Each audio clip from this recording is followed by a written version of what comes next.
आज हामीसँग यस्तो व्यक्तित्व हुनुहुन्छ जो चाहिँ लामो समयदेखि 15-20 वर्षसम्म यो सामाजिक क्षेत्रमा एकदमै अब्बल व्यक्ति जुन चाहिँ अहिले मेरो एउटा गुरु र अभिभावक जो चाहिँ ऐना फाउन्डेसनको चाहिँ एडभाइजरको रूपमा पनि हुनुहुन्छ र हाल त्रिभुवन विश्वविद्यालय सामाजिक कार्य केन्द्रीय विभागको फ्याकल्टी मेम्बरको रूपमा पनि काम गर्दै आइराख्नु भएको छ।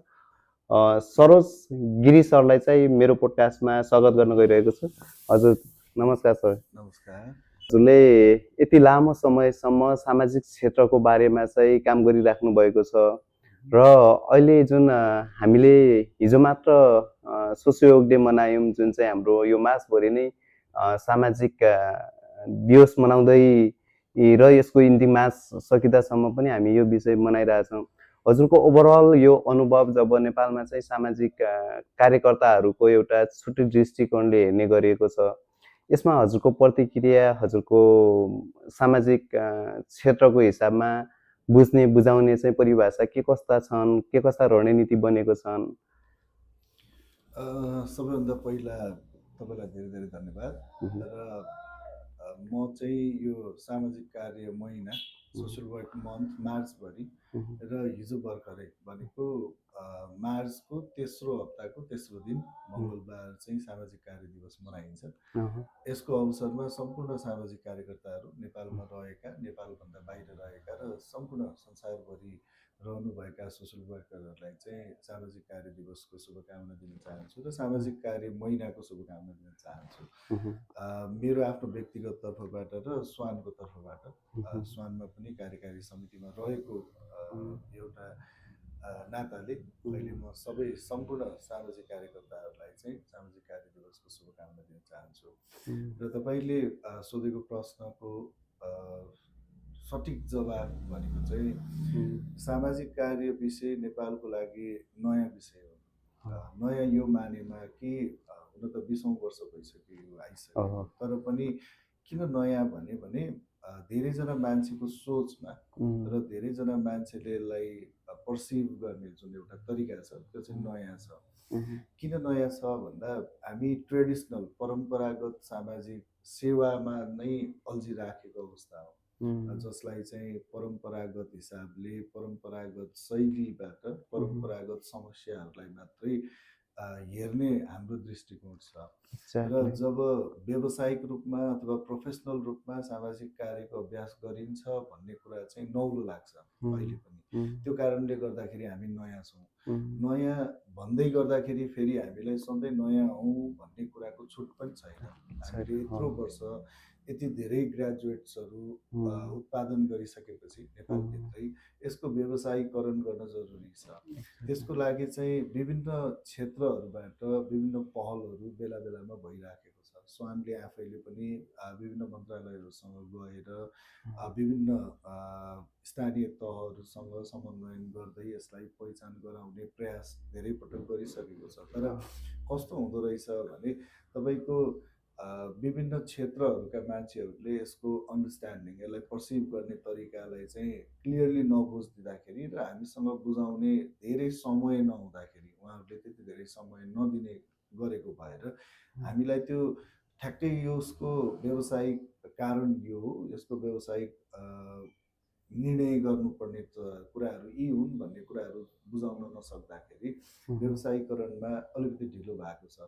तर यो सबै नहुँदै पनि के भयो अथवा आजसम्मको दिनसम्ममा सोसियल वर्कलाई चाहिँ व्यवसायीकरण गर्न, आधुनिकीकरण गर्नको लागि के कुराहरू भए भन्दा स्थानीय तहहरूले कम्तीमा सामाजिक कार्य र मनोविज्ञान पढेका मानिसहरूलाई चाहिँ तपाईँको सामाजिक मनोपरामर्शदाता भनेर जुन प्रकारले अहिले चाहिँ राख्न थालेको छ हरेक स्थानीय तहहरूमा, त्यहाँसम्मको उपलब्धि चाहिँ हाम्रो लागि नयाँ हो र हाम्रो लागि चाहिँ ठुलो उपलब्धि पनि हो। किनभने त्यहीँबाट हामीले कुनै एउटा काम गरेर देखाइसकेपछि, यो सब विषय पढेका मान्छेहरूले कुनै त्यस्ता खालका भूमिकाहरू देखाइसकेपछि, यिनीहरूको आवश्यकता महसुस भइसकेपछि अनि बल्ल सरकारका अन्य ठाउँहरूबाट पनि केही निर्णयहरू हुनेछन्, केही पहिचानहरू हुनेछन् भन्ने कुराको लागि चाहिँ म आशावादी छु। ओके, भनेपछि हजुरले जुन एउटा अघि जुन सेवाको कुराहरू जोड्नु भयो नि, अझै पनि हाम्रो समाजमा अथवा हरेक क्षेत्रमा चाहिँ मान्छेले बुझ्ने कन्सेप्ट चाहिँ कस्तो छ भने सामाजिक कार्यकर्ता भनेको कतिपयलाई थाहा पनि छैन होइन, एउटा नयाँ विषय जस्तो पनि लाग्छ। र अर्को कुरा त्यो जुन सेवालाई जोड्दाखेरि यहाँ सामाजिक सेवा र हामी चाहिँ सामाजिक कार्यमा भिन्नता छ भन्छौँ। तर यो चाहिँ समुदायसँग बुझाउनको लागि र हामीले चाहिँ समुदायलाई चाहिँ त्यो बुझाउन खोज्ने हुन्छ नि एउटा क्यापेबिलिटी चाहिँ हामी कसरी राख्न सक्छौँ।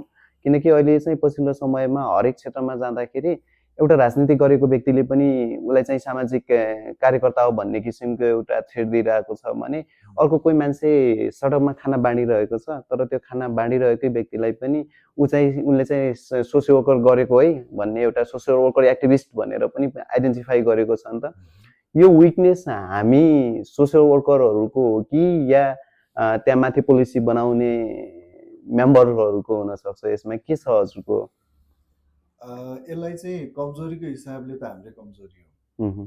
किन हाम्रो कमजोरी हो भनेर यसलाई चाहिँ स्वीकार गर्नुपर्छ भने समाजले कुनै पनि व्यवसायलाई अथवा व्यावसायिक व्यक्तित्वहरूलाई त्यति बेला मात्रै पहिचान गर्छ जब उनीहरूको आवश्यकता पर्छ। जबसम्म आवश्यक पर्दैन, जस्तै जबसम्म डक्टरको आवश्यक पर्दैन थियो तबसम्म धामी झाँक्रीले काम चलिरहेको थियो। एक्ज्याक्टली हो। जबसम्म व्यावसायिक प्रोफेसनल नर्सहरूको जरुरी भएको थिएन तबसम्म गाउँमा साधारण जानेका मान्छेहरूले सेवा गरेको कुरालाई आवश्यकता महसुस गरे।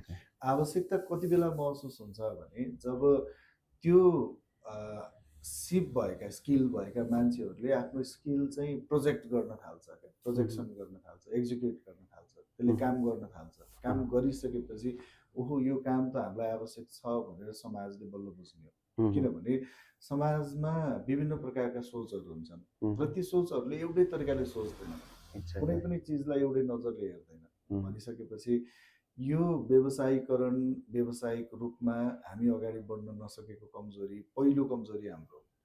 दोस्रो कमजोरी स्टेटले यदि साँच्चैको यस्तो व्यावसायिक व्यक्तित्वहरू अथवा यो व्यावसायिक उत्पादन गरिसकेपछि व्यावसायिक प्रोडक्टहरू उत्पादन गरिसकेपछि त्यसलाई कुनै पनि ठाउँ दिन सक्दैन भने यति धेरै उत्पादन गर्नु चाहिँ आवश्यक पनि छैन।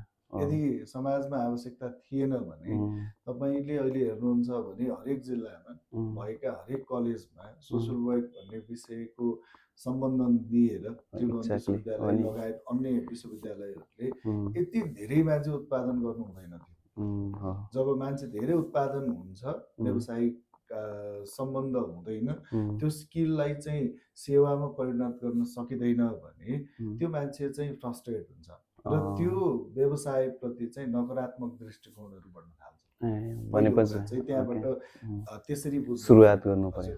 अब सेवा र कार्यको बिचमा धेरै भिन्नता त होइन, तर हामी आवश्यकतामुखी हुने हो कि अधिकारमुखी हुने हो भन्ने कुरा चाहिँ सबैभन्दा महत्त्वपूर्ण कुरा हुन्छ। तपाईँको आवश्यकतामुखी हुने हो भने हरेक समाजका आवश्यकता फरक हुन्छ। हामी ग्रामीण समाजमा जान्छौँ भने त्यहाँको आवश्यकता फरक हुन्छ र तपाईँ सहरी क्षेत्रमा जानुहुन्छ भने त्यहाँको आवश्यकता फरक हुन्छ। सहरी क्षेत्रमा सेवालाई व्यवसायसँग जोडेर सामाजिक कार्यको आवश्यकता हुन सक्छ, तर आजको दिन पनि ग्रामीण क्षेत्रमा तपाईँको इन्डिभिजुअल हामीले केस वर्क भन्छौँ सोसियल वर्कमा, त्यो केस वर्कको आवश्यकता त्यति धेरै हुँदैन। किनभने त्यहाँ जुन प्रकारको कलेक्टिभ समाज हुन्छ, भाइले सम्झाउने, दाइले सम्झाउने, काकाले सम्झाउने, हेडमास्टरले सम्झाउने, होइन, एउटा छरछिमेकले पनि त्यो किसिमको कुरा। त्यो कारणले गर्दा त्यो आवश्यकता त्यहाँ कम महसुस हुन सक्छ। भनेपछि यसलाई कसरी व्यवसायीकरण गर्ने, सबै समाजमा एउटै आवश्यकता हो कि होइन, हामी अधिकारमुखी हुने कि आवश्यकतामुखी हुने भन्ने कुराको स्पष्ट दुवै पक्षलाई हामी जति उत्पादन भएका म्यान पावर छौँ त्यसलाई पनि क्लियर भएन र समाजले समाजमा भएका पोलिसी मेकरहरू ल मेकर्सहरूलाई पनि त्यो कुराको स्पष्ट भएन र यताबाट हामी पढेकाहरू चाहिँ हामीलाई जसरी पनि पहिचान चाहिन्छ भन्ने कुरामा बढी अड्कियौँ र समाजले पनि खासमा सामाजिक कार्य पनि पढेर गर्ने हो र भन्ने एक खालको एउटा प्रश्न अथवा त्यो एउटा आम व्यङ्ग्य मानिसमा भनौँ एउटा जिज्ञासा पनि भयो। त्यो जिज्ञासा मात्रै भन्दा पनि एक प्रकारको सामाजिक व्यङ्ग्य हो जस्तो लाग्छ कि मलाई ओके चाहिँ। त्यो त जसले पनि त गर्न सक्छ नि भन्ने त्यो वाला किसिमको कुरा चाहिँ त्यहाँ पनि त्यो अडिग रहिराख्ने र एक्ज्याक्टली हो। यसको बिचमा फेसिलिटेट गरिदिने संस्था नहुने, स्वान आफैमा त्यति धेरै एक्टिभ हुन नसक्ने, किन भन्दा यसका विभिन्न आफ्ना सर्कमस्टान्सेसहरू छन्। जस्तै हामी आफै नै म आफै पनि स्वानको उपाध्यक्ष छु, मलाई बिहानदेखि बेलुकासम्म काम नगरी खान पुग्दैन, मैले त्यहाँ भोलिन्टियरली कतिको टाइम दिन सक्छु भन्ने कुरा पनि भयो। त्यो कारणले गर्दाखेरि पनि अहिलेको अवस्थामा हामी यो अवस्था एकदम ट्रान्जिसनल पिरियड भनौँ न, आवश्यकता पनि छ, अधिकार पनि हो। यो दुइटै कुरा जोड्नको लागि चाहिँ जुन प्रकारको भूमिका स्टेट र नन स्टेट अथवा हामी जो प्रोडक्टहरू हो पीडित भनौँ न एक प्रकारले, हामी सबैले एकमुष्ट एउटै आवाज बनाउन नसक्नु चाहिँ अहिलेको अवस्था हो। यसले चाहिँ हामीलाई पछाडि पारेको भन्ने चाहिँ मलाई महसुस हुन्छ। ओके, भनेपछि हामीले चाहिँ एउटा चाहिँ हाम्रो आफ्नै पनि एउटा कमजोरी भयो जुन चाहिँ हामी आफैले पनि वकालत गरि नसक्नु, र अर्को कुरा भनेको चाहिँ एउटा स्टेटको पनि कमजोरी जुन चाहिँ एउटा प्रोडक्ट ल्याइसकेपछि त्यसलाई कुन ठाउँमा र कसरी सदुपयोग गर्ने भन्ने कुराहरू पनि त्यसको जिम्मेवारी चाहिँ स्टेटले लिनुपर्छ। यो कुराहरूलाई चाहिँ हामीले पहिलेदेखि पनि आवाज उठाइरहेको पनि छौँ, अझै पनि हामी यो क्षेत्रकै बारेमा अझै बढी आवाज उठाउनेछौँ। र अहिले जुन भर्खर आम निर्वाचन पनि भयो, यो आम निर्वाचनमा चाहिँ साँच्चीकै यो अहिले नेपालमा जति पनि नयाँ युथ एक्टिभिस्टहरू अथवा त्यो पार्लियामेन्ट्री सिस्टममा गएको छन् त्यसमा हाम्रो सहभागिता चाहिँ कतिको गएको छ कि यस्तो आकलन गर्नु भएको छ? तपाईँले कस्तो राम्रो प्रश्न सोध्नुभयो। मैले यो तपाईँले नसोधे पनि एकचोटि यो उत्तर दिन्छु ठानेको थिएँ। अहिले सामाजिक कार्य विषयको लागि चाहिँ स्वर्णिम युग हो जस्तो लाग्छ मलाई चाहिँ अब चाहिँ, किनभने हामी सडकमा थियौँ, हामी विभिन्न सङ्घ संस्थामा थियौँ, हामी एकजुट भएर कुनै ठाउँमा थियौँ या फुटेर कुनै ठाउँमा थियौँ। तर अहिले हामी सदनमा करिब 23 जना, म विगत 18 वर्षदेखि यो प्रोफेसनमा छु, मैले पढाएका विद्यार्थी, मसँगै काम गरेका साथीहरू लगायत सबै जोड्दाखेरि मैले आजसम्म जतिजनाको डेटा सङ्कलन गर्न सकेँ 23 जना सांसदहरू, अब चाहिँ नवनिर्वाचित सांसदहरू प्रत्यक्ष र समानुपातिकमा गरेर सामाजिक कार्य विषयसँग डाइरेक्टली सम्बन्धित उहाँहरू चाहिँ कतिजना ब्याचलर पढ्नु भएको छ, कतिजनाले मास्टर्स मात्रै गर्नुभएको छ र कतिजना चाहिँ सामाजिक कार्यको एमफिल र पिएचडीको विद्यार्थीहरू हुनुहुन्छ। उहाँहरू चाहिँ अहिले सदनमा हुनुहुन्छ। आशा गरौँ यो सदनमा सामाजिक कार्य विषयको प्रोफेसनलिजमको लागि, व्यावसायिकताको लागि चाहिँ केही न केही आवाजहरू उठ्नेछ, यो आशा गर्न सकिन्छ। र हामीलाई पनि जसरी पहिला गाह्रो थियो, जुन परम्परागत शैलीका सांसदहरू, परम्परागत सोचका सांसदहरू मात्रै रहँदाखेरि हामीले धेरै प्रयास गर्दाखेरि बुझाउन सकिएन। त्यो भन्दै गर्दाखेरि सबै परम्परागत हुनुहुन्थ्यो भन्न खोजेको होइन। सामाजिक कार्य दिवस मनाउँदै गर्दा नेपालका उच्च स्तरीय राजनीतिक कर्मीहरू, सांसदहरू, मन्त्रीहरू आउँदाखेरि उहाँहरूले सामाजिक कार्यलाई राम्रोसँग बुझ्नु पनि भएको छ। त्यसै कारणले गर्दा ती परम्परागत अवस्थामा जुन एउटा ठुलो मासले नबुझेको अवस्थामा बुझाउन गाह्रो थियो भने अब चाहिँ संसदमा हाम्रो यो विषयको बारेमा केही न केही आवाज उठ्नेछ भन्ने म चाहिँ आशा गर्छु। र जतिजना नवनिर्वाचित सांसदहरू हुनुहुन्छ उहाँहरूलाई अझ विशेष गरेर सामाजिक कार्य क्षेत्रबाट हुनुहुन्छ, उहाँहरूले यसको लागि चाहिँ सशक्त भूमिका निर्वाह गर्नुहुनेछ भन्ने आशा पनि गर्छु र गरिदिनुहोस् भन्ने अनुरोध पनि गर्छु।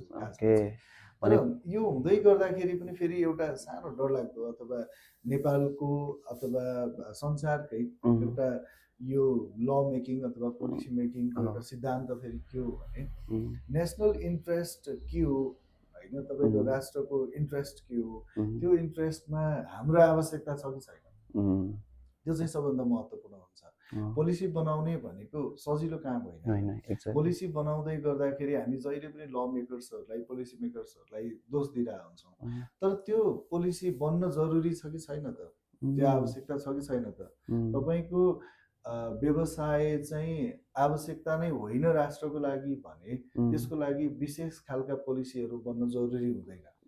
त्यसैले नेसनल इन्ट्रेस्ट सबभन्दा महत्त्वपूर्ण कुरा हो, बुझ्नुभयो।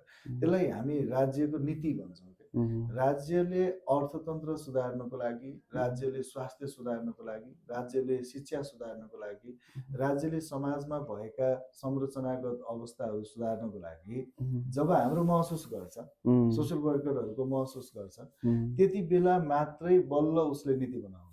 भने अब हामीले सदनमा हाम्रा मान्छे छन्, हाम्रो आवाज उठाउँछन् मात्रै भन्नुको पछाडि अथवा भन्नुभन्दा हामीले अब के गर्न सक्नु पर्यो भने हाम्रो आवश्यकता राज्यलाई यहाँनिर हुन्छ है भन्ने कुराले हामीले भूमिका पनि निर्वाह गर्नुपर्ने हुन्छ। अनि यो मिल्यो भने पोलिसी बन्ला होइन, यतिकै हामीलाई पोलिसी बनाइदेऊ भन्ने होइन। त्यसैले यो नर्मल्ली अबको अवस्थामा चाहिँ यो निर्वाचन भइसके पछाडि नवनिर्वाचित सांसदहरूले र सांसदहरूको अवस्था हेर्दाखेरि चाहिँ हाम्रो बारेमा केही आवाजहरू उठ्नेछन् र त्यो आवाजलाई असल आवाज बनाउनको लागि हामीले पनि केही न केही भूमिका गर्नेछौँ भन्ने कुरा चाहिँ मलाई चाहिँ अलिकति भए पनि आशा लागेको छ। भनेपछि हामी नयाँ सरकार आएपछि चाहिँ केही न केही सोसियल क्षेत्रको बारेमा र अहिले त झन् आम जनताले पनि एउटा नयाँ आशा र एउटा नयाँ शक्तिलाई चुनौतीपूर्ण पनि छ होइन। जुन कुराहरू हजुरले अघि जुन पोलिसीको कुराहरू जोड्नुभयो, यो पोलिसी बनाउँदाखेरि चाहिँ कस्तो कस्तो व्यक्तिहरू चाहिँ पोलिसी मेकरमा जान्छन् होइन, जुन चाहिँ अहिले जुन नयाँ सांसदहरू एउटा उहाँले त खास गरी पोलिसीकै बारेमा बढी वकालत गर्नुपर्ने हो र बढी वर्कआउट गर्नुपर्ने ठाउँ हो। अनि साँच्चै अहिलेको जुन सांसदहरू छन् उनीहरू त्यो क्षेत्रको लागि विज्ञ हुन सक्छन्? यस्तो हुन्छ, तपाईँको पोलिसी म चाहिँ विगत लामो समयदेखि 11 वर्षदेखि त्रिभुवन विश्वविद्यालयमा यही पोलिसीसँग सम्बन्धित विषय अध्यापन गराउँदैछु। तपाईँको मास्टर्सको 3rd र 4th सेमेस्टरको इलेक्टिभ सब्जेक्ट हो। हामीले पोलिसी अथवा नीति निर्माणलाई कसरी बुझ्नुपर्छ भने यो राज्यको आवश्यकतामुखी सिद्धान्त हो। राज्यलाई कति बेला आवश्यकता हुन्छ, राज्यको आफ्ना दुईवटा इन्ट्रेस्टहरू हुन्छन्, एउटा नेसनल इन्ट्रेस्ट हुन्छ, अर्को नेसनल भाइटल इन्ट्रेस्ट हुन्छ।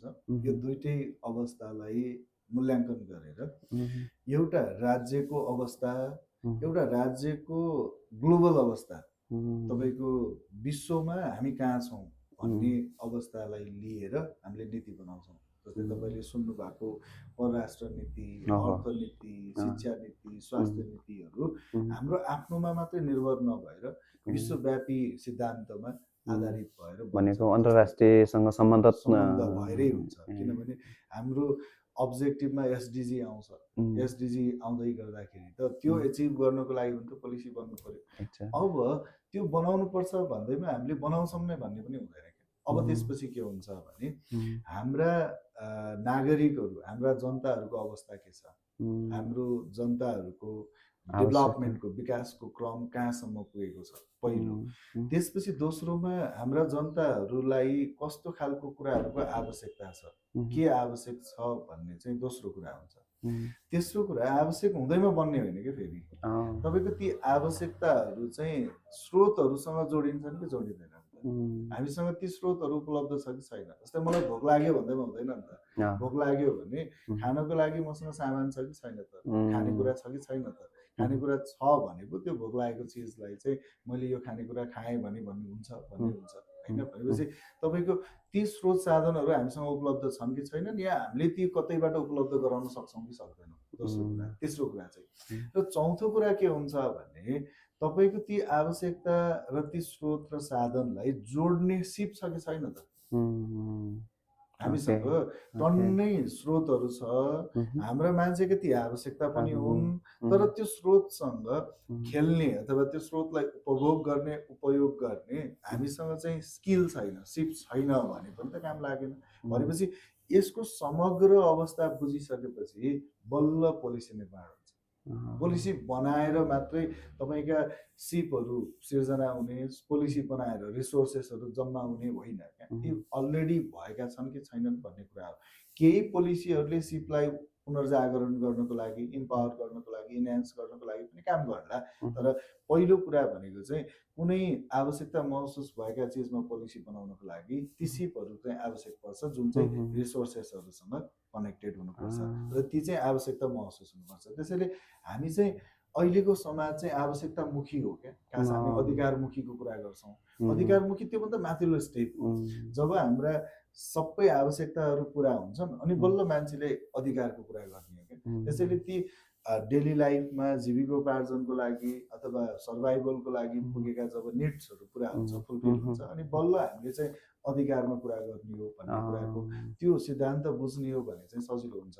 अब यो पालिको चुनौतीपूर्ण अवस्था भन्दा पनि लगभग 2/3 सरकार र त्यो सरकारले बनाउँदै गरेका पोलिसीहरूमा चुनौती भन्दा पनि अवसर धेरै छ।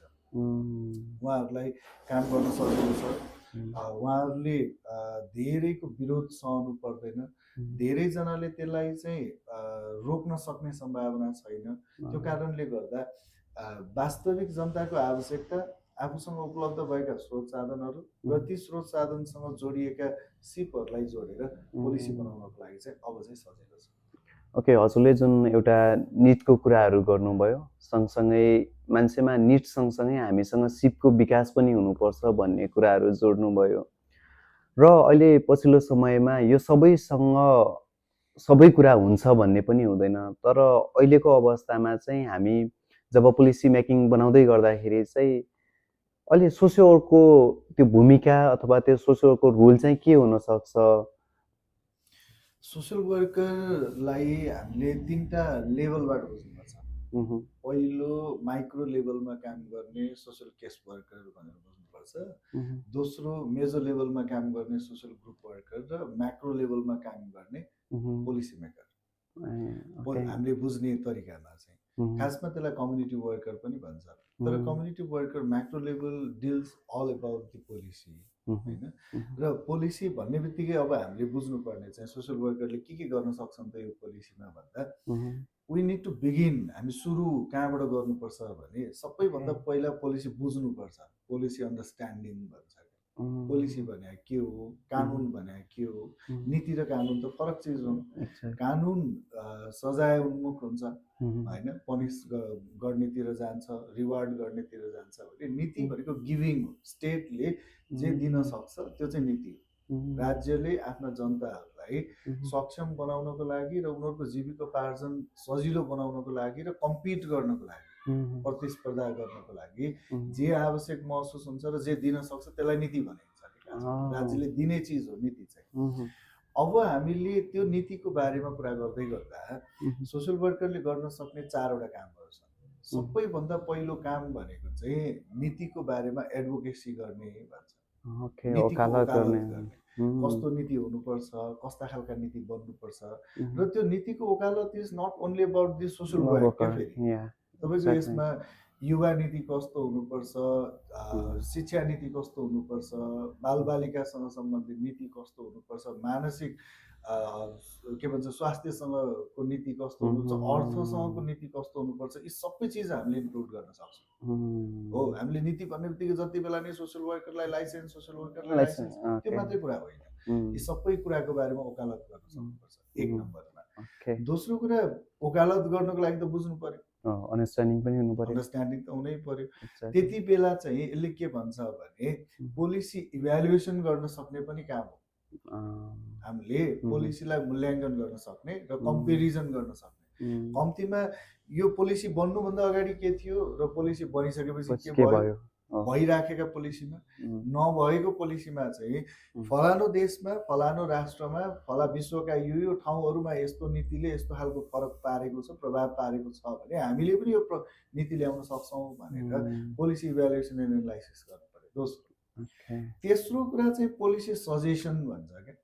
हामी नलेज छ, हामीसँग ज्ञान छ, हामीसँग केही हदसम्ममा सिप छ भन्ने आशा गर्छु म चाहिँ हैन। सिप छ र हामी त्यसलाई प्र्याक्टिस गरिरहेका छौँ कुनै न कुनै हिसाबले भने अब हामीले कसैलाई सजेस्ट गर्ने, सुझाव दिन सक्ने क्षमता राख्छौँ भन्छ। मैले चियापत्ती राखेर चिया पकाएको छु भने अब चिया कसरी पकाउनुपर्छ भने सजेस्ट गर्न सक्छु भने जस्तै त्यसरी नै अब मैले नीतिको बारेमा सुझाव दिन सक्ने अवस्थामा पुग्छु भने सोसियल वर्करले गर्न सक्ने पोलिसी सजेसन र ओके अन्तिम फोर्थवाला कुरा चाहिँ चौथो नम्बरको कुरा चाहिँ पोलिसी फर्मुलेसन भन्छ कि अब हामी नीति नै निर्माण गर्न सक्ने पनि हुन्छ अनि कतिजनाले प्रश्न कसरी निर्माण गर्ने त हामीले जसरी अघि मैले भने नि 23 जना सोसियल वर्क पढेको मान्छे संसदमा हुनुहुन्छ उहाँ नीति निर्माता होइन त उहाँहरू प्रोफेसनल सोसियल वर्कर होइन संसद हुनु र सोसियल वर्कर हुनु एउटै होइन र भने सोसियल वर्क नै पढेको मान्छे संसद छ भने we can proudly say that social worker संसद हो भनेपछि त पोलिसी निर्माणमा पनि त हाम्रो हात हुन्छ जस्तै काठमाडौँ महानगरपालिकाको अहिलेको कार्यवाहक मेयर जो हुनुहुन्छ उहाँ सोसियल वर्क पढेकै मान्छे हुनुहुन्छ उहाँले नीति निर्माण गरिराख्नु भएको छ अहिले मैले ठ्याक्कै त्यो नगरपालिकाको नाम बिर्सेँ हाम्रो एकजना दानबहादुर बुढा भन्ने मेयर हुनुहुन्छ उहाँ पनि सोसियल वर्ककै ब्याकग्राउन्डको स्टुडेन्ट हो उहाँले त्यहाँ नीति निर्माण गरिराख्नु भएको छ मिन्स हामी फरक फरक क्षेत्रमा स्टेट र नन स्टेट एक्टरको रूपमा ती संस्थाहरूमा इन्भल्भ हुनेछौँ र त्यहाँबाट नीति निर्माण गर्नेछौँ भनेपछि त नीतिसँग पोलिसी मेकिङसँग सोसियल वर्करहरूको जसरी पनि कुनै न कुनै सम्बन्ध हुन्छ र सोसियल वर्कर फेरि कस्तो खालको प्रोफेसन हो भने यो व्यक्तिहरूसँग मान्छेहरूसँग मानिसका समूहहरूसँग डाइरेक्टली प्रत्यक्ष रूपमा इन्भल्भ भएर काम गर्ने पेसा हो त्यो कारणले गर्दाखेरि यसले मान्छेलाई धेरै बुझेको हुन्छ मान्छेको समाजलाई बढी बुझेको हुन्छ बुझ्ने प्रयास गरेको हुन्छ त्यो कारणले गर्दाखेरि पनि ती मान्छेहरूका आवश्यकता ती मान्छेहरूका वरिपरि भएका अवसर रिसोर्सेस होइन स्रोतका कुराहरू उनीहरूसँग भएका सिपका कुराहरू र त्यो सिपलाई कसरी हामीले एकमुष्ट जोड्न सक्छौँ भन्ने कुराको बारेमा जानकारी हामीलाई भएको भएर पनि हामी फर्मुलेसनमा पनि हुन सक्छौँ त्यसैले पोलिसीको यो चारवटै पक्षहरू पोलिसी अन्डरस्ट्यान्डिङबाट सुरु हुँदै गएर हामीले पोलिसी फर्मुलेसनसम्मको कुरामा सोसियल वर्करहरूले राम्रो भूमिका निर्वाह गर्न सक्छ ओके भनेपछि हामीले चाहिँ जुन चारवटा स्टेपहरू चाहिँ पार गऱ्यो भने चाहिँ नर्मल हामी यो चाहिँ सोसियोको रोल चाहिँ यहाँसम्म हुनसक्छ है भनेर चाहिँ बुझ्न सक्छौँ भने अब जुन चाहिँ हामीले हरेकचोटि भनिरहेको पनि हुन्छौँ चिया खाँदाखेरि गफ गरिरहेको पनि हुन्छौँ र अहिले यो जब यो मलाई लाग्छ जेएनजी आन्दोलन यो एउटा युथहरूको चाहिँ फ्रस्ट्रेसनले गर्दाखेरि पनि सायद यो यस्तो आन्दोलन हुनु पुगेको होला एउटा युथ मात्रै नभएर आम नागरिकको एउटा फ्रस्ट्रेसन भनेको सरकारबाट चाहिँ सेवा सुविधा चाहिँ पहुँचयुक्त रूपमा नपाउनु होइन एउटा त्यो किसिमको युथहरूले चाहिँ आफ्नै देशमा चाहिँ केही गर्न नपाउनु भन्ने किसिमको एउटा विभिन्न किसिमको युथहरूमा अहिले जुन फ्रस्ट्रेसन छ यो फ्रस्ट्रेसनलाई चाहिँ युथहरूले चाहिँ कस्तो भूमिका गरेर चाहिँ अगाडि बढ्नु होला कतिपय युथहरू नपढेरै पनि एउटा हामी जिएनजिओ भन्ने ट्याग दिइरहेको छन् भने यस्तो व्यक्तित्वहरूले चाहिँ युथहरूको भूमिकामा चाहिँ कहाँ गएर चाहिँ अड्किन सक्छ यो युथहरू जुन पोलिसीकै कुराहरू जोड्दाखेरि चाहिँ हामी युथहरूले चाहिँ यो पोलिसीलाई चाहिँ कुन ठाउँमा कसरी इम्प्लिमेन्टेसन गर्न सक्छ मलाई कुनै पनि आन्दोलनलाई हामीले थ्योरिटिकल्ली हेर्दाखेरि यो सामाजिक कार्यको एउटा अभ्यास हो मेथड्स अफ सोसियल वर्कमा social movement and social action भन्ने जोडिन्छ मलाई कहिलेकाहीँ कति खुसी पनि लाग्छ कहिलेकाहीँ दुःख पनि लाग्छ कति मान्छेले नबुझेर आन्दोलनमा सहभागी हुन्छन् भने कति मान्छेहरूले बुझेर आन्दोलनमा सहभागी हुन्छन् र आन्दोलनमा मोब साइकोलोजी जुन भिडको एउटा मनोविज्ञान हुन्छ त्यो भिडको मनोविज्ञानले काम गर्दा कहिले राम्रो हुन्छ कहिले नराम्रो हुन्छ कहिले त्यो कुरालाई छोडेर यो जेनजी मुभमेन्टकै बारेमा कुरा गर्दाखेरि चाहिँ जेनजी मुभमेन्टमा सोसियल वर्करहरूको यति धेरै इन्भल्भमेन्ट थियो सोसियल वर्क पढेका विद्यार्थीहरूको यति धेरै पार्टिसिपेसन थियो I can proudly tell the name नामै कुरा गर्दाखेरि तपाईँको रक्षा भवन केपी खनाल र तपाईँहरू आफै पनि जसरी त्यो आन्दोलनमा सहभागी हुनुभएको थियो त्यसको लागि सोसियल वर्क पढेका विद्यार्थीहरूले केही सही र केही गलत चाहिँ छुट्याउन सक्छन् स्टेटमा भइराखेका अवस्थाहरूको बारेमा र त्यो सबैको पछाडि आफ्ना आइडियोलोजिकल डिफरेन्सेस होला पोलिटिकल सपोर्ट होला कुनै पार्टी कुनै व्यक्तिलाई सपोर्ट गर्ने नगर्ने त्यो आफ्नो कुरा हो त्यो व्यक्तिगत कुरा हो तर एटलिस्ट समग्रमा भ्रष्टाचार भइरहेको छ पोलिसीले काम गरिरहेको छैन पोलिसीलाई इम्प्लिमेन्ट गर्नको लागि कानुनले काम गरिरहेको छैन कानुन बनाउने र सर्भिस डेलिभरी गर्ने मान्छेहरूको बिचमा केही न केही डिफ्रेन्सेसहरू छ यसले गर्दाखेरि विभिन्न खालको अवरोध भएको छ भन्ने महसुस गर्नु पनि सामाजिक कार्य अध्ययन गर्नुको एउटा विशेष उपदेयता हो जस्तो लाग्छ मलाई चाहिँ। त्यसैले यति धेरै मान्छेहरू, यति धेरै विद्यार्थीहरू त्यो जेनजी मुभमेन्टमा, जेनजी मुभमेन्टभन्दा अगाडि प्रि जेनजी मुभमेन्ट र पोस्ट जेनजी मुभमेन्टमा र अहिले सांसद हुन जानुभएका धेरै मान्छेहरू, सोसियल वर्क ब्याकग्राउन्डबाट जानुभएकोहरू, यो सबै हेर्दाखेरि सोसियल वर्क पढिसकेपछि पोलिसी अन्डरस्ट्यान्डिङको लेभल चाहिँ बढेको छ, यो छ भन्ने कुरामा चाहिँ ठिक छ। तर अब जेनजी मात्रै शब्दलाई त्यो उमेर समूहलाई मात्रै जोडेर हेर्दाखेरि पनि एउटा रमाइलो कुरा के हो भने सोसियल वर्क आफैमा धेरै नयाँ विषय भएको भएर लगभग यो सोसियल वर्क पढेका, जस्तै म आफू सबभन्दा पुरानो सोसियल टियुको ग्रेजुएट मध्येमा पढ्छु, म अझै बुढो भएको छैन नि त, अलिअलि कपालै फुलिहाल्यो पनि। त्यो कारणले गर्दाखेरि सोसियल वर्कका प्रोडक्टहरू बुढा छैनन्। अहिलेको जेनजी मुभमेन्टसँग जोडेर हेर्दाखेरि अथवा जेनजी समुदायसँग जोडेर हेर्दाखेरि सोसियल वर्कका प्रोडक्टहरू यही उमेर समूह र केही अलिकति माथि होइन। अब हामी सबैभन्दा पुरानो नै 40 लागेका छैनौँ भने होइन, 40 को उमेरमा पुगेका छैनौँ भने त पक्कै यो सोसियल वर्क विषय पढेका पछिल्ला पुस्ताहरू त यङ नै हुनुहुन्छ। उहाँले यो मुभमेन्टको म्यान्डेट, यो मुभमेन्ट पछि आएका पोलिटिकल चेन्जेसहरू, यो पोलिटिकल चेन्जेसहरूमा पिपलको पार्टिसिपेसन, पिपलको एक्सपेक्टेसन, यो सबै कुरालाई बुझ्नु भएको छ होला र यो कुरालाई जोडेर अबका दिनमा एडभोकेसी गर्नुहुन्छ होला र यही मुभमेन्टसँग जोडिएका नयाँ लर्निङ, नयाँ थियोरिजहरूलाई विभिन्न विश्वविद्यालयले आफ्ना कोर्समा, आफ्नो सब्जेक्टका कोर्सहरूमा पनि कहीँ न कहीँ इन्भल्भ गराउँछ होला, आशा गरौँ। किन भन्दा त्यो लेभलमा हुन्छ भन्ने कुरा हामीले आशा नै गर्नु सबै हाम्रो हातमा पनि हुँदैन। त्यो कारणले कम्तीमा यो अवस्थासम्ममा जान्छ होला जस्तो लाग्छ। र मैले एज अ सोसियल वर्कर मैले यो मुभमेन्टलाई केही कुराहरू गलत भए होइन, सबै मुभमेन्टहरूमा सबै कुरा सही हुन्छन् भन्ने छैन र सबै मुभमेन्टमा लागेका मान्छे सही हुन्छन् भन्ने पनि छैन। मुभमेन्टमा आउने मान्छेको आफ्नो अब्जेक्टिभ जे पनि हुनसक्छ।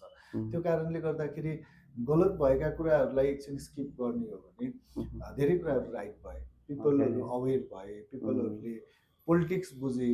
म कतिजना मान्छेहरूलाई सोधिरहेको हुन्छु, जेनजी मुभमेन्टभन्दा अगाडिसम्ममा राजनीतिको बारेमा चासो नै नभएकाहरू अब चर्चा गर्छन् भनेको त अलिकति भए पनि फरक अलिकति चेन्ज त आयो नि त। यो कुराले गर्दाखेरि जो यो मुभमेन्टमा सोसियल वर्क पढेका विद्यार्थीहरू सहभागी हुनुहुन्थ्यो, मलाई लाग्छ हजारौँ विद्यार्थीहरू हुनुहुन्थ्यो, उहाँहरू सबैलाई म चाहिँ व्यक्तिगत तर्फबाट आभार चाहिँ प्रकट गर्छु। जुन नीतिसँग जोडेर उहाँहरूले यो आन्दोलनलाई सहभागी गराउनु भयो। खैर त्यसमा भएका विभिन्न हाम्रा लसहरू, धेरै दुर्घटनाहरू सोसियल वर्कका विद्यार्थीहरूको अपेक्षा होइन, उहाँहरूको इन्भल्भमेन्ट त्यसमा छैन। त्यो सबै कुराहरूलाई छोड्दाखेरि जुन अवेरनेसमा जुन प्रकारको वकालत गर्नको लागि सोसियल वर्कका विद्यार्थीहरू त्यसमा इन्भल्भ हुनु भएको छ, त्यो साह्रै नै सराहनीय छ। ओके, भनेपछि पछिल्लो समयमा युथ एक्टिभिस्ट सँगसँगै हामी सोसियल वर्कको भूमिका पनि हरेक ठाउँमा चाहिँ इन्भल्भ हुँदै गएको छ। त्यही अनुसारले चाहिँ हाम्रो केही न केही पहिलेको भन्दा अहिलेको अवस्थामा चाहिँ एउटा गर्व फिल गर्ने चाहिँ ठाउँ बनेको छ। यो कुराहरू जोड्दै गर्दाखेरि चाहिँ म यो अब पोलिटिकल सेनारियोमा पनि अलिकति सहभागी हुन्छु, किनकि पोलिटिकल यस्तो छ कि जुन चाहिँ अहिले हुन त यो डिजिटल को धेरै विकसित भएर पनि होला होइन, तर कतिपय ठाउँमा चाहिँ डिजिटल नपुगेको ठाउँहरू पनि छन्, कतिपय ठाउँमा चाहिँ अझै पनि नेटवर्कको सेवा सुविधा पनि छैन कुनै कुनै ठाउँमा होइन। अधिकांश जिल्लाहरूमा भनौँ अझै असमको हाम्रै ठाउँमा पनि राम्रोसँग फोन गर्न सक्ने एउटा राम्रोसँग टावर छैन। यो कुराहरू जोड्दै गर्दाखेरि अहिले जुन एक प्रकारको यो बहुमत आएर चाहिँ सरकार बन्छ भन्ने कसैको पनि आम जनतामा चाहिँ यो एक्सपेक्ट थिएन होला मेरो विचारमा है। तर जुन यो किसिमको एउटा अहिले सरकार बन्यो, यसमा पोलिटिकल सिनारियोमा हेर्दाखेरि चाहिँ डिजिटलाइजेसनले गर्दाखेरि चाहिँ यो पोलिटिकल यस्तो बन्न पुगेको या एउटा हुन्छ नि प्र्याक्टिस, एउटा अभ्यासले गर्दाखेरि चाहिँ यो किसिमको लहर आएको हुनसक्छ। के छ यसमा हजुरको जिज्ञासा चाहिँ? सुरुमै यो टपिकमा छिर्नुभन्दा अगाडि एउटा स्पष्टीकरण चाहिँ के दिन जरुरी छ भने उहुँ, सामाजिक कार्यकर्ताहरूले उहुँ, कोड अफ इथिक्सलाई फलो गर्दै उहुँ, पोलिटिकल डिस्कोर्सको डिबेटमा राइट र रङ भन्न जरुरी त्यति धेरै देखिँदैन। उहुँ, दो त्यो उहुँ, सबै हुँदाहुँदै पनि आइडियोलोजिकल डिफ्रेन्सेसहरूलाई सम्मान गर्दै उहुँ, एभ्री आइडियोलोजिकल डिफ्रेन्सेसहरूलाई सम्मान गर्दै उहुँ, अहिलेको अवस्थामा हामीले कसरी गफ गर्न सक्छौँ भने उहुँ, राजनीति बिनाको जीवन नै हुँदैन। कुनै एउटा सकिन। आमाले चाहिँ आफ्नो बच्चालाई म ब्रेस्ट फिड गराउने कि नगराउने भन्ने इज अल्सो अ पोलिटिक्स। उहुँ, भनेको पोलिटिक्स हाम्रो जन्मदेखि बिगिन गर्छ उहुँ, होइन। कति उहुँ, आमाहरूले त छोरा जन्माउने कि छोरी जन्माउने मनाउने भनेर भन्ने भ्रूण हत्या गरेको कुरा पनि त छ। पोलिटिक्स हो। अँ, त्यसैले पोलिटिक्स कहाँबाट बिगिन गर्छ कहाँबाट बिगिन गर्दैन भन्ने कुरालाई एकैछिनको लागि थाती राखेर उहुँ, एज अ पोलिटिकल ह्युमन हामीले उहुँ, गफ गर्दै गर्दाखेरि कुनै पनि ठाउँमा अप्रत्याशित रूपमा पोलिटिकल चेन्जेसहरू हुने भनेको अप्रत्याशित घटनाले नै हो उहुँ, होइन। अँ, र जेन्जी मुभमेन्ट नै प्रत्याशित थिएन। थिएन, जेन्जी आफैमा पनि थिएन। मुभमेन्टकै कुरा गर्दाखेरि उहुँ, त्यस्तो हुन्छ भन्ने कुरा हाम्रो लेभलबाट चाहिँ हामीले मूल्याङ्कन गरेका गरेका थिएनौँ। थिएन। अँ, केही हदसम्ममा 23 गतिको बिहान केही आइडियाहरू आइसकेका थियो। थियो। धेरै मान्छेहरूलाई त्यो कुराहरू थाहा पाएको थियो, धेरै उहुँ, मान्छेहरूले थाहा पाएका थिए उहुँ, होइन। उहुँ, तर तपाईँको 23 गतिभन्दा अगाडिसम्म हामी तपाईँ हामीलाई पनि याद होला हामी साँझ साँझ गफ गर्थ्यौँ अँ, यसको बारेमा अँ, धेरै छलफल गर्थ्यौँ। अँ, त्यो बेलासम्ममा पनि यो बारेमा थाहा थिएन। अँ, र सोच्नु। अप्रत्याशित घटनाले जहिले पनि फरक केमा पार्छ, अप्रत्याशित पोलिटिकल चेन्जमा पार्छ। उहुँ, राजनीतिक परिवर्तन नै हुन्छ यस्ता उहुँ, खालका मुभमेन्टहरूले। उहुँ, र त्यो मुभमेन्टको श्रेय कसले पायो भन्ने कुरामा विगत धेरै वर्षदेखि अन्य राजनीतिक दलहरू सरकारमा सहभागी भएका उहुँ, हो।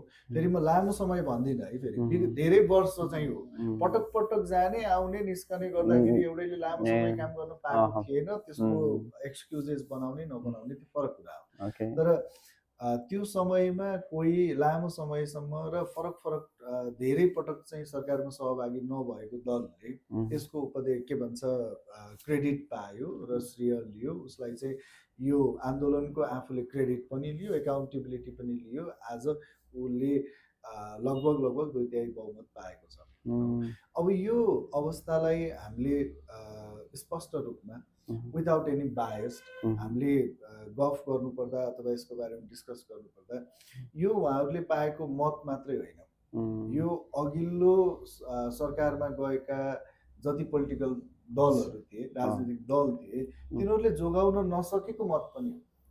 एक्ज्याक्टली। उनीहरूले जोगाउन नसकेको मत पनि हो क्या। उनीहरूले पाउनु कुनै चिज एक छ भने त्यो एक तपाईँले पाउँदै गर्दा मबाट त घट्नु पर्यो।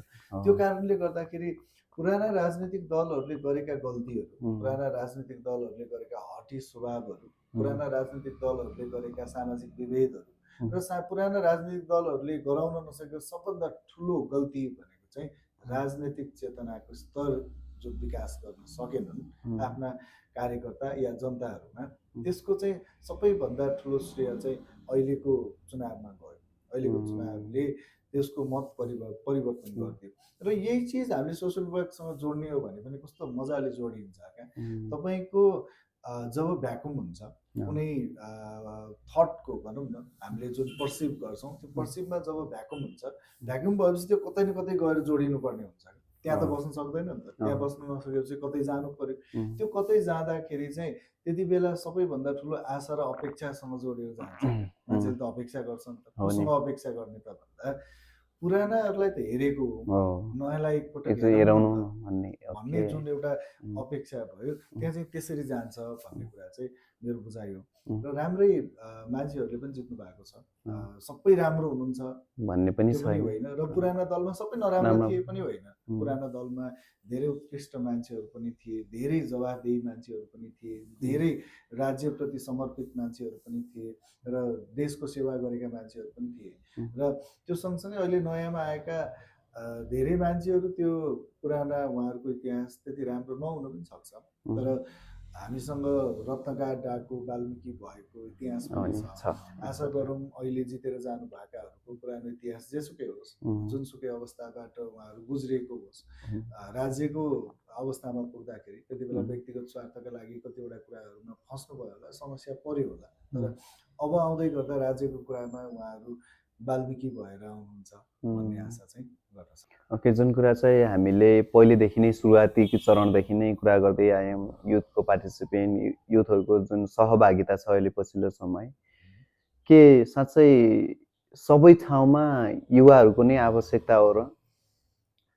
यसलाई यसरी हेर्न सकिन्छ, तपाईँको सबै ठाउँमा युवाको आवश्यकता चाहिँ हो, तर सबै युवाहरूको आवश्यकता चाहिँ होइन।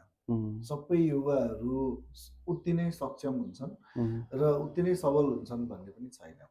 जस्तै एउटा उदाहरण दिन्छु म तपाईँलाई। आजसम्म संसारमा तपाईँले ओलम्पिक हेर्नुहुन्छ होला, वर्ल्ड कप हेर्नुहुन्छ होला, त्यहाँ बुढा खेलाडी हुँदैनन् र त्यहाँ यङ प्रशिक्षक पनि हुँदैनन्। हामीले बुझ्नुपर्ने कुरा चाहिँ, म धेरै ठाउँमा यो गफ गर्छु, म विद्यार्थीहरूसँग पनि कुरा गर्दाखेरि राज्य निर्माण गर्ने, राष्ट्र निर्माण गर्ने, राज्यमा भएका नीति निर्माण गर्ने कुरा त्यति सहज होइन। मैले अघि नै पनि भनिसकेँ, यसलाई राज्यको भित्रको मात्रै कुराले फरक नपारेर अन्तर्राष्ट्रिय कुराहरूले पनि र ग्लोबल कुराहरूले पनि फरक पार्छ। Modernisation theory, dependency theory, world system theory, यी सबै थ्योरीहरू एक्चुअली पढ्ने हो भने हामी इन्डिपेन्डेन्टली कुनै राज्य रहँदैन, कुनै पनि राज्य स्वतन्त्र हुँदैन भनेपछि यसले धेरै फरक पार्छ। र के सबै ठाउँहरूमा युवाहरूको सहभागिता जरुरी छ भन्दा जरुरी चाहिँ छ, तर सबै युवाहरू मात्रै हुनुपर्छ भन्ने कुरामा चाहिँ म व्यक्तिगत हिसाबमा म चाहिँ त्यसमा कम्प्लिटली एग्री चाहिँ गर्दिनँ। किन गर्दिनँ भन्दाखेरि सबै युवाहरूले सबै, जसरी पुराना नेताहरूले चाहिँ युवाको आवाज सुन्न सकेनन्, सबै नेताहरूले ती पुराना मान्छेहरूको आवाज बुझ्न नसक्ने पनि हुनसक्छ। सबै युवाहरू जुन साक्षर भइसकेका छन्, लिटरेट भइसकेका छन्, गाउँ गाउँका इलिटरेटहरूको पीडा, दूरदराजमा भएका पिछडिएका वर्गहरूको पीडा उहाँहरूले अनुभव नगरेको अवस्थामा नबुझ्न पनि सक्नुहुन्छ। कति ठाउँहरूमा हामीसँग स्रोतका कुराहरू, म कहिले कहिले क्लासमा इक्जाम्पल दिन्छु कि बिएससी एजी पढेको मान्छेले भन्दा, एमएससी एजीले पढेको मान्छेले भन्दा गाउँको कृषकले कुन समयमा कति पानी हाल्यो, कुन मल हाल्यो, कुन धानको नाम के खर्र भनिदिन सक्नुहुन्छ भनेको त्यो एक्सपिरियन्स, अनुभव पनि महत्त्वपूर्ण हुन्छ।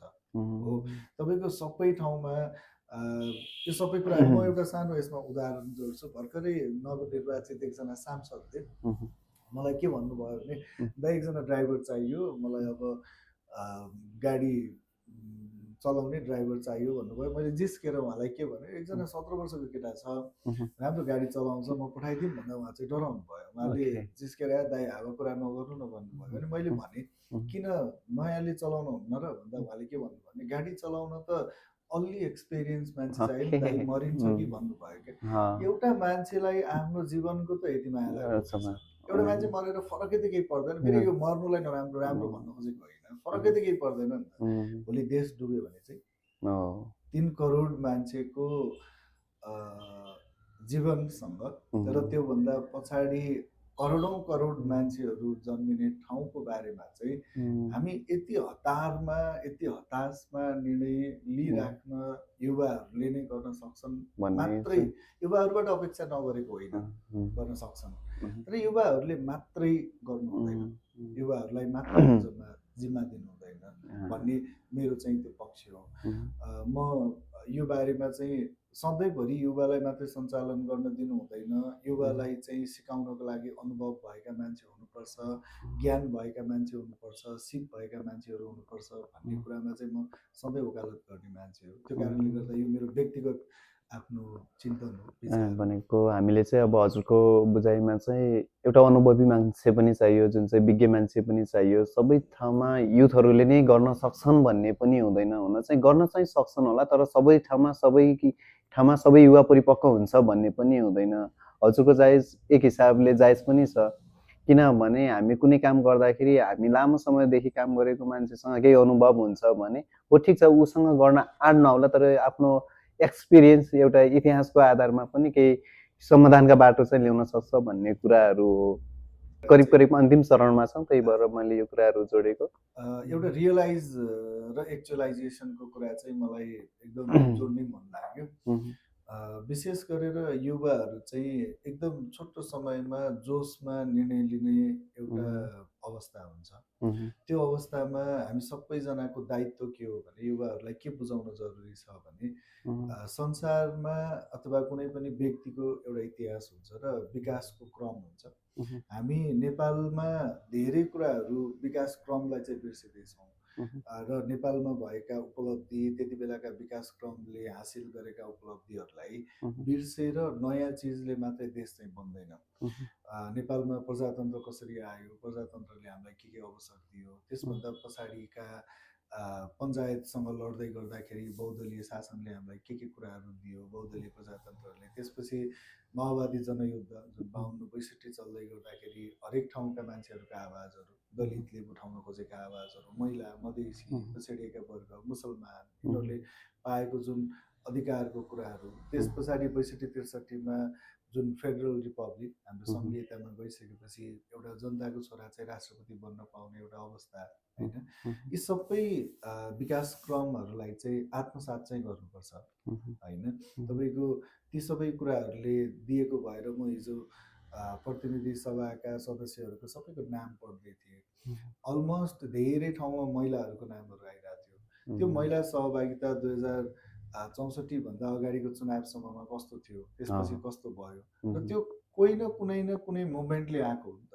त्यो मुभमेन्ट, ती अगाडिका मुभमेन्टहरू, ती अगाडि भएका परिवर्तनहरू, कति कुराहरू नराम्रा भए त्यसको लागि विद्रोह भयो, त्यसको परिवर्तन हुन्छ। तर जे राम्रा भए अथवा राम्रा नभएको भए त हामी त्यहाँ सहभागी हुँदैन नि त। ती कुराहरूलाई आत्मसात गर्दै, होइन? तपाईँको बहुदलीय प्रजातन्त्र नभएको भए अहिले यति धेरै नयाँ दलहरूले पार्टिसिपेट गर्न पाउँदैनथे, हामीसँग अप्सनै हुँदैन थियो। भनेपछि यी सबै कुराहरूलाई कतै न कतै स्वीकार चाहिँ गर्नुपर्छ कि कहीँ न कहीँ एक्चुअलाइज गर्नुपर्छ कि रियलाइज गर्नुपर्छ कि, र त्यसलाई पुराना चिजलाई सबै फाल्ने भन्दा पनि राम्रा पुराना चिजलाई प्रशंसा गरेर, उनीहरूलाई आत्मसात गरेर, त्यसलाई रियलाइज एक्चुअलाइज गरेर त्यसमा नपुगेका नयाँ कुराहरू, होइन? हामी थोरै बिरामी भएका थियौँ, होइन? बिरामी भएको थियौँ भने हामीले त्यो अङ्ग काटेर फाल्दैन, क्यान्सर भइसकेको अवस्था त होइन नि त। त्यही भएर अब क्यान्सर भइसकेको अवस्थामा अङ्ग फाल्ने हो। हामी बिरामी थियौँ, बिरामीको उपचार गर्दैछौँ भने त्यो पुरानो अङ्गमा भएका केही दागहरू हटाउन, ती मात्रै कुराहरूमा जाऊँ न भन्ने तरिकाले सोच्नुपर्छ कि, र त्यसमा सोसल वर्करहरूले हरेक पर्सपेक्टिभबाट तपाईँको policy suggestion, policy evaluation, policy formulation, policy understanding, policy advocacy, यो सबै कुराहरूमा सोसल वर्करहरूले पनि भूमिका निर्वाह गर्नुहुनेछ। तपाईँहरू जस्तो एक्टिभ सोसल वर्करहरू त्यसमा लाग्नुहुनेछ। र होइन फाउन्डेसन जस्तो संस्थाले जुन प्रकारले ग्रासरुट लेभलदेखि पोलिसी मेकिङसम्म काम गरिरहेछ, संस्थाले अझ बढी एडभोकेसी गर्नेछ भन्ने आशा गर्दछु। र सम्पूर्णलाई फेरि पनि विश्व सामाजिक कार्य दिवस र विश्व सामाजिक कार्य महिनाको शुभकामना दिन चाहन्छु। धेरै धेरै धन्यवाद सन्तोषलाई पनि मेरो यो पोडकास्टमा आइदिनु भयो, एकदमै धेरै आभारी छु। र एउटा मेरो आफ्नै भन्दा पनि हाम्रो एउटा ऐनाको अभिभावकत्वको रूपमा चाहिँ विगत 3 वर्षदेखि चाहिँ वकालत गरेर विभिन्न सुझाव सल्लाह दिइराख्नु भएको छ, यसमा धेरै नै आभारी छु। हस्, धेरै धेरै धन्यवाद हजुरलाई। धेरै धेरै धन्यवाद।